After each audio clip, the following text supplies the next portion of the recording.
sejam bem-vindos a mais um The Lourdes Show. Hoje nós temos, como todos os encontros, um convidado especial. E hoje, para a gente poder falar um pouco dessa vocação que é ser leigo, eu sou leigo, vocês estão assistindo, enfim, a equipe aqui, a gente convidou o Daniel, seja bem-vindo. E hoje ele vai conversar um pouco com a gente sobre a experiência dele, tanto na questão do seminário, quanto na questão da vida leiga, que hoje ele exerce. Boa noite. Boa noite, fico bem feliz pelo convite, em poder partilhar um pouquinho da minha experiência, falar um pouquinho do que eu já...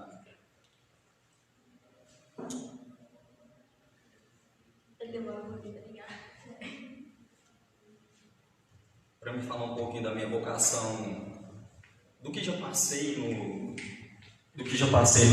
seminário, nesse tempo, e agora que eu estou nesse novo início de vocação, nessa vocação leiga. Problemas técnicos. Acontece. E pra gente começar hoje, a galera quer saber como que você iniciou sua caminhada dentro da igreja, né? Igual a maioria daqui começou desde pequeno, com a mãe, com o pai, enfim. Como que você começou sua caminhada? Então, minha caminhada na igreja começou com minha mãe me levando na missa. Desde muito novo minha mãe já me levava, e a partir dali eu via alguns menininhos lá ajudando o padre e eu queria saber o que era aquilo. Eu não sabia o que bem era aqueles meninos vestidos de branco, achava bonito. E daí eu perguntei para minha mãe, como que eu faço para ser um deles? Porque eu achava bonito, mas eu não entendia nada. Então, daí eu perguntei à minha mãe falou, então, eles são coroinhas e tal, tem a função de ajudar o padre na hora da missa. E a partir daí eu comecei a ser coroinha. E eu tinha mais ou menos uns 7 anos por aí, e eu lembro que eu ainda peguei, com 7, 8 anos, eu ainda pegava uma missa das 7 da manhã, no domingo, e ainda tinha um outro coroinha comigo, que dava bastante trabalho, era um gordinho que ficava me atormentando a missa inteira, e além de querer ajudar, eu ainda tinha que ajudar ele a ficar calado na missa e tal. Foi um início bem difícil, mas foi assim que eu comecei a frequentar a igreja, que eu comecei a saber mais o que era igreja. Já comecei logo ali no altar. E depois que você passou a seguir como coroinha, que você cresceu, teve interesse em outras funções, em ajudar, em servir na igreja, que você foi se tornando adolescente, jovem, você sentiu, assim, eu não sei se você queria conhecer ou se você sentiu o chamado, mas que queria saber como era a vocação do sacerdócio.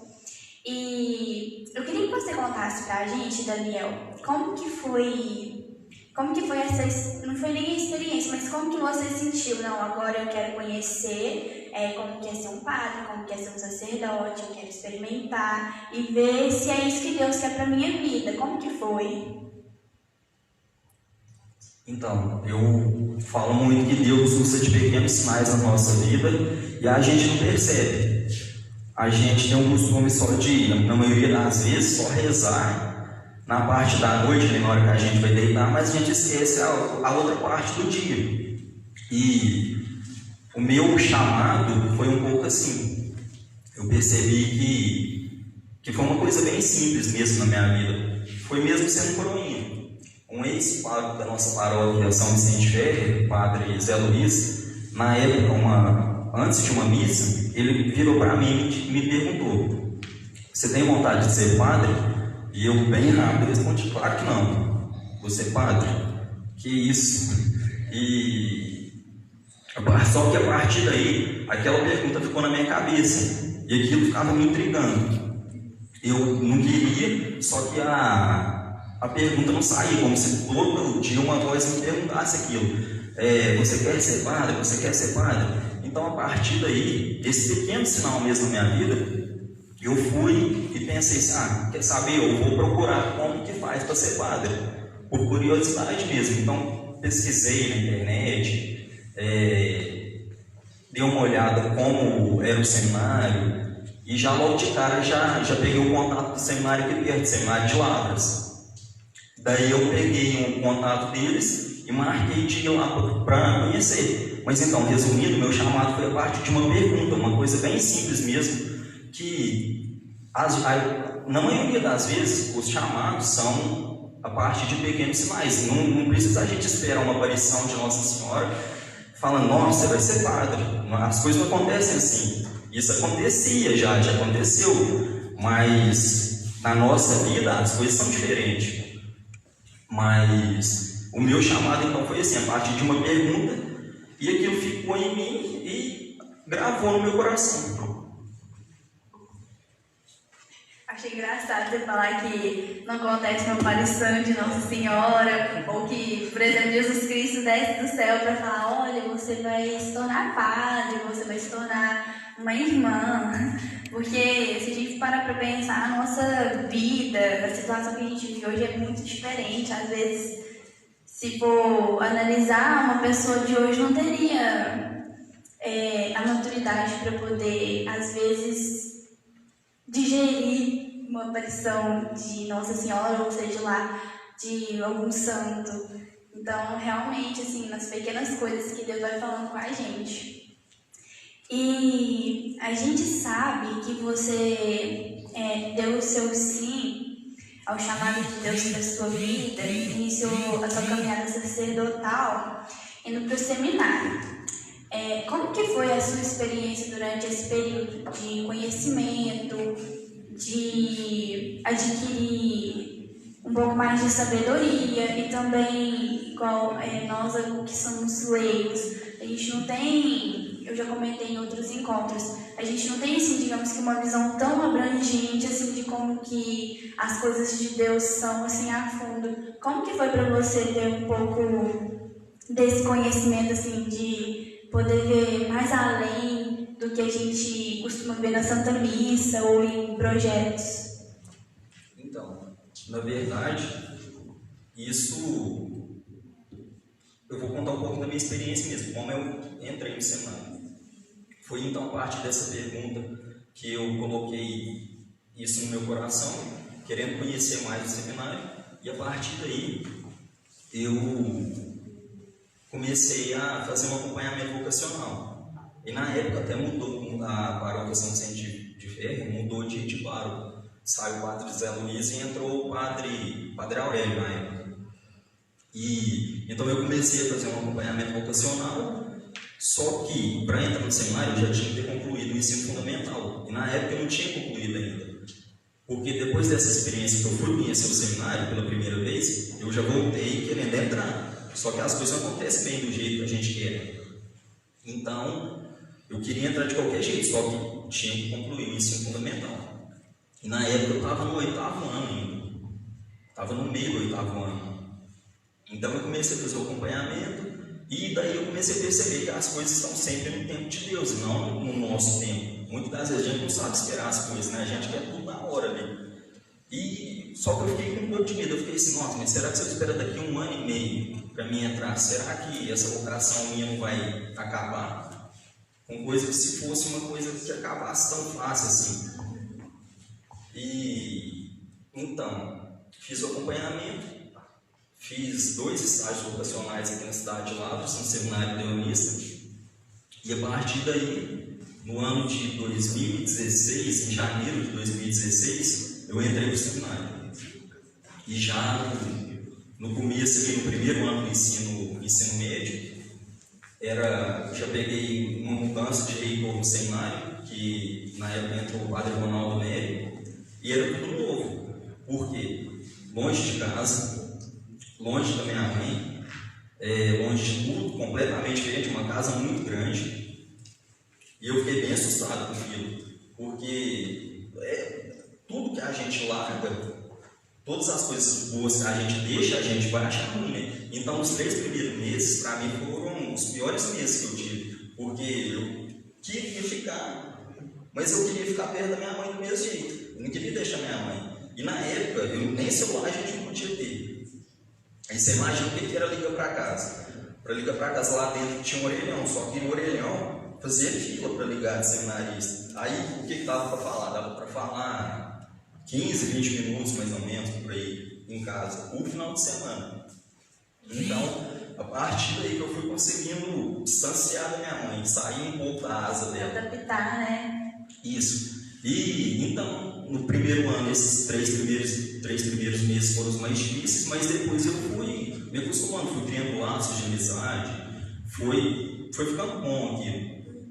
E de repente, quando eu vi, eu já estava no 3º ano. Foi bem rápido. Passou muito rápido mesmo. Só que o 3º ano era um ano que a gente precisava ter bastante responsabilidade. Porque era ali o ano que eu iria para a próxima etapa, que seria a filosofia. Então, como você disse, tem muita gente que pensa que o seminário é só rezar. Mas, infelizmente, não é não.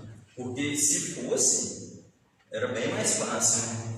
Mas eu fiz coisa no seminário que eu nunca tinha feito na minha vida. Eu tive que capinar, nunca tinha pegado uma enxada na minha vida, eu nem sabia o que era uma enxada. Fiz tanta coisa que nunca imaginei, lavar banheiro. E eu também antes eu pensava que era só rezar.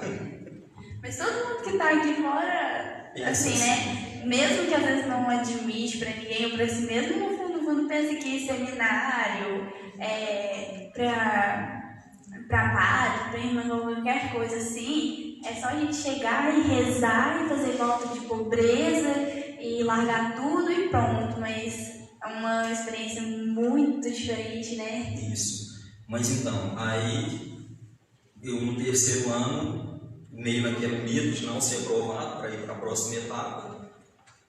Ainda aconteceram algumas coisas, tem uma pergunta aí no final que foi uma falta de responsabilidade mesmo. Eu pensei que não ia ser aprovado.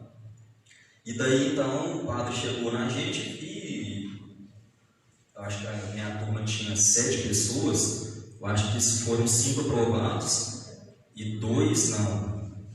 E eu estava nos que foram aprovados, então fiquei bastante feliz. E a próxima etapa seria em Taubaté, já começando a filosofia. Aí, então, no começo de janeiro, já fui para a cidade de Taubaté para começar a filosofia, e uma coisa bem simples lá já me motivava para ir para esse seminário, que era ter um quarto. Porque o nosso quarto em Lavras era quarto comunitário, então era todo mundo junto, o mesmo quarto. Às vezes você queria descansar ali no sábado, sempre tinha um infeliz lá gritando perto de você. Mas aí aquilo de ter um quarto separado já me deixou felizão. Mas então eu comecei filosofia, comecei bem animado, só que depois eu fui deixando esfriar. Principalmente a minha oração, eu tenho certeza, foi uma das coisas que eu mais deixei esfriar. E seminarista que não reza não vai para frente. E então eu conversei um pouco com meus formadores, com todos, e falei, acho que está na hora de eu sair. Isso foi em junho. Então em junho eu deixei o seminário, só que sou muito grato por tudo que vivi lá. Eu entrei no Daniel e saí em outro Daniel, tenho certeza disso. Nossa, quando eu entrei eu era uma pessoa completamente diferente. Eu era bobão mesmo, tinha medo de tudo, tinha medo de ler na frente do povo e tal. E a partir do seminário, das formações, de tudo mais, eu me tornei outra pessoa. É uma experiência assim que, por exemplo, se eu passasse, né, não para virar padre, mas, por exemplo, para virar irmão, uma coisa assim, qualquer outra pessoa que iria levar para a vida inteira, né, e como você falou aí, que você deixou o seminário,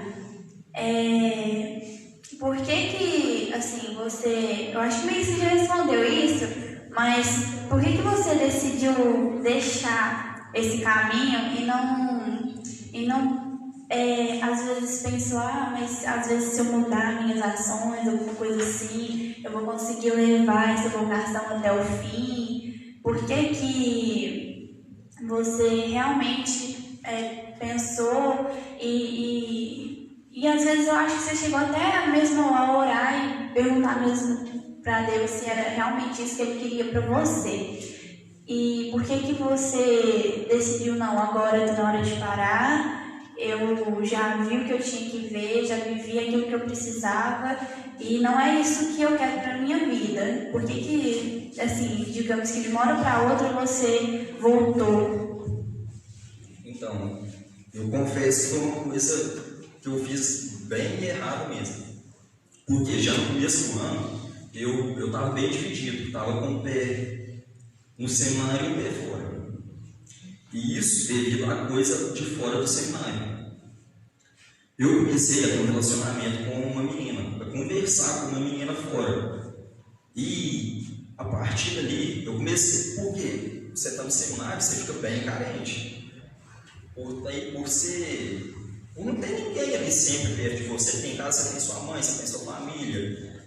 Tem um tanto de gente. No seminário não, você sempre vai ser, claro, a oração, ela vai te consolar, vai te dar várias coisas, mas isso tudo também passa pelo nosso humano afetivo.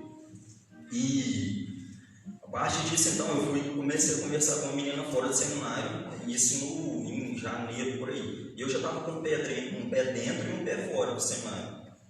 Então, eu já não pensava as mesmas coisas que eu pensava quando eu entrei.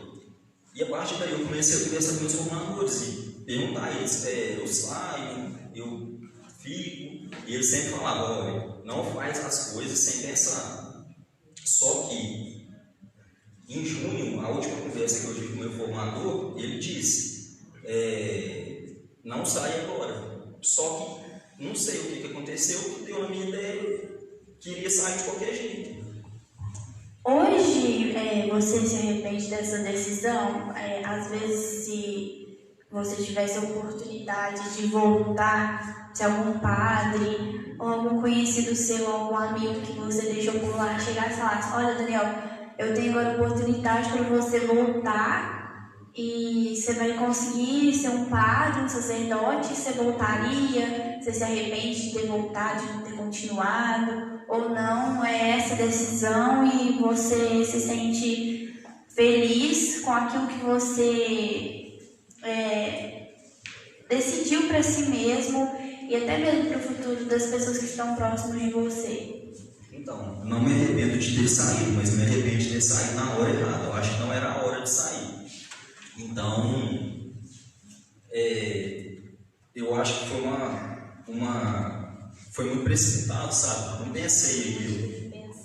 Então, mas assim, eu ainda tenho muitas amizades lá, mas eu acho que se eu fosse um padre, eu acho que não seria um bom padre do jeito que eu estava sendo. Como hoje temos muitos padres que eu acho que não merecem estar lá, infelizmente, mas eu acho que se for para não ser bom, para não se entregar totalmente a Deus, é melhor não ser. Por mais que você esteja lá no último ano, você já esteja no caminho, você já esteja deitado numa ordenação, larga e fala e pede para sair. Porque ou se entrega ou não se entrega. Né? Até porque assim, é uma responsabilidade muito grande, porque você não vai estar lidando apenas com pessoas, mas sim com almas. Então, qualquer atitude que não seja a base da oração que você tomar dentro de uma igreja, como um sacerdote, pode levar uma comunidade inteira a um caminho, a um destino assim que às vezes nem pode ter volta. Então, particularmente falando, sua atitude foi muito nobre, porque você não pensou somente no eu. Porque eu vou sair porque eu quero outra coisa para minha vida, porque isso e aquilo, mas não, eu posso às vezes fazer alguma coisa como padre com pessoas que não merecem, sabe? Então, realmente, de todos os casos, não foi isso. Se a gente analisar, não foi tão impensada.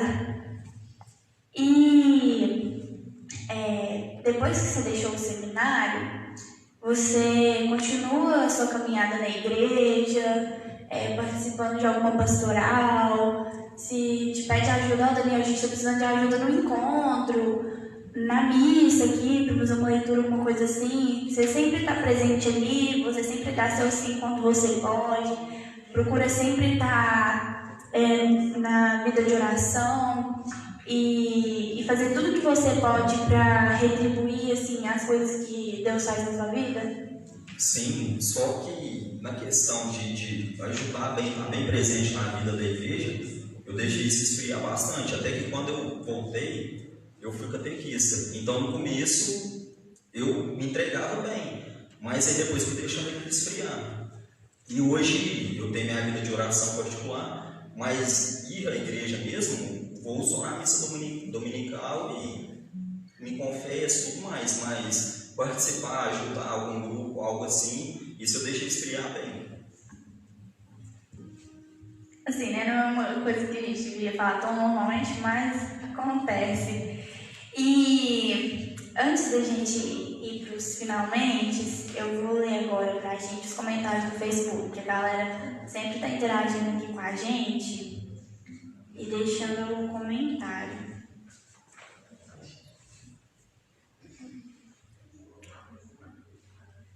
A Neuza desejou boa noite. E a Maria Reis, ela pediu misericórdia para todos nós e para o mundo.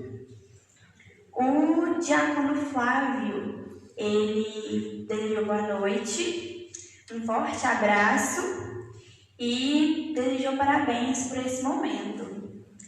E a Zélia Maria, ela também desejou boa noite para todos nós. Obrigada, gente, que comentou, desejou boa noite. E eu acho que de todos os mais especial é o do diácono, né? Não sei se você chegou a conhecer, o diácono Flávio. Flávio? É. Acho que não. Bom, não sabemos, mas o comentário dele foi muito bom. Acontece. Obrigada. E antes da gente finalizar, você até deu meio que um spoilerzinho pra gente, que teve um momento na sua vida no seminário, que assim, foi um momento muito inusitado e inesquecível, que assim, muita gente aqui do The Lourdes Show, inclusive, falou comigo, não deixa de falar, não deixa de perguntar, porque assim, é a melhor pergunta que você vai ter. Eu fiquei sabendo que na sua vida lá no seminário você teve um momento com gatos. E então, já que assim, é uma coisa assim, que aparentemente é tão engraçada, conta pra gente o que aconteceu. Então, foi numa sexta-feira, à tarde, porque o seminário era muito grande, é muito grande.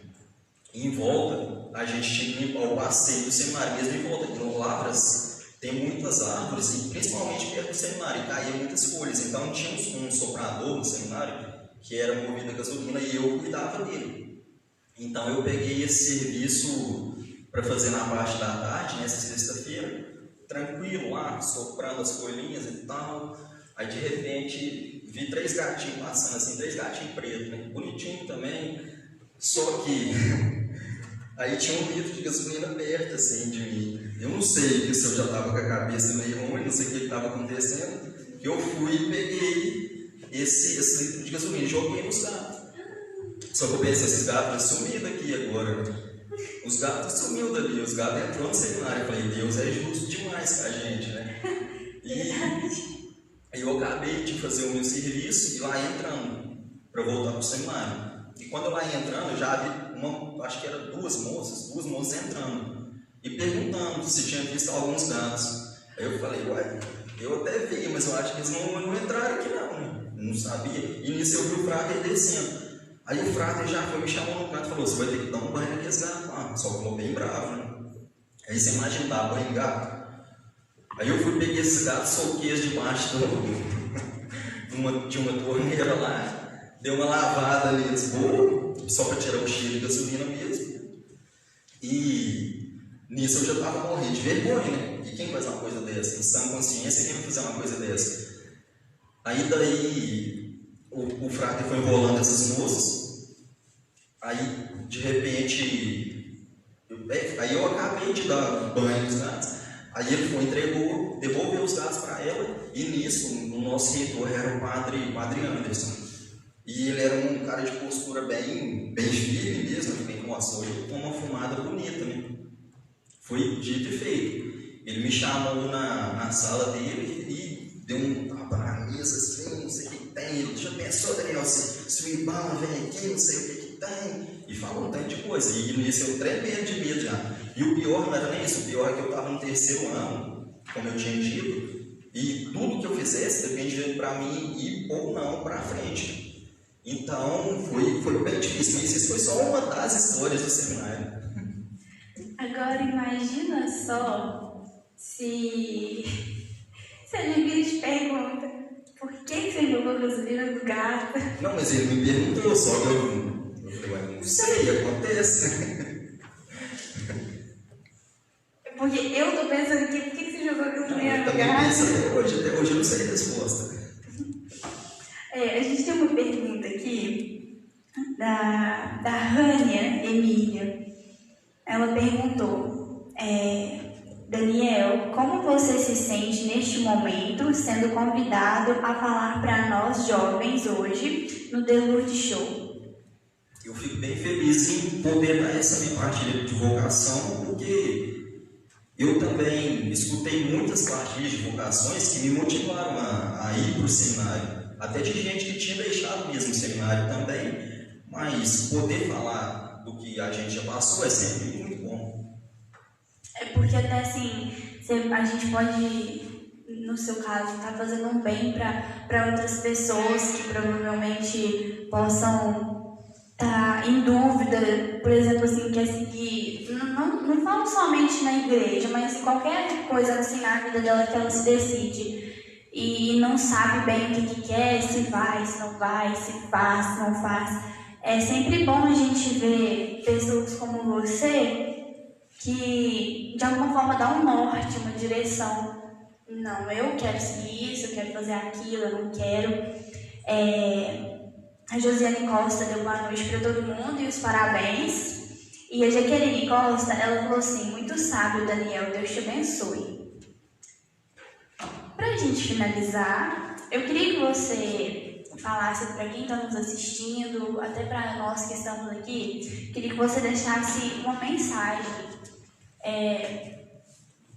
para que a gente às vezes possa ter mais sabedoria, maturidade também para poder decidir as coisas na nossa vida, porque pensando aqui comigo mesmo, você teve um pulso firme de decidir aquilo que você quer, aquilo que você quis. Então, eu queria que você deixasse uma mensagem para todos nós aqui que está te assistindo, que está acompanhando, sobre a nossa conversa de hoje, sobre as perguntas que você respondeu. Então, o que eu queria deixar é que perceba mais os sinais de Deus no seu dia a dia, principalmente nas coisas simples. Deus pode estar te chamando, mas você não percebe. Esse é o primeiro passo, perceber os sinais de Deus. O segundo é ter coragem para assumi-los. Porque, como Jesus chamou seus discípulos e eles tiveram coragem de deixar tudo para segui-lo, a gente também deve ter isso. Primeiro, perceber os sinais. Segundo, ter coragem de assumir. E o terceiro é oração. A base da nossa vida é a oração. Joelho no chão, entregar o seu chamado, entregar a sua vida a Deus. E vocação é oração. A gente só vai conseguir ter mais vocações na nossa igreja se o povo rezar pelas vocações. Então, primeiro, perceba os sinais de Deus na sua vida. Segundo, tenha coragem de assumi-los. E o terceiro, reze em cima disso. Muito bom, gostei muito da mensagem, obrigada. Esse foi o nosso encontro de hoje, né? Eu gostaria mais uma vez de agradecer pela sua presença, por ter respondido as perguntas, por ter deixado a mensagem, porque eu tenho certeza que ela foi importante para muita gente. Quero agradecer por ter tirado um pouco do seu tempo para estar aqui.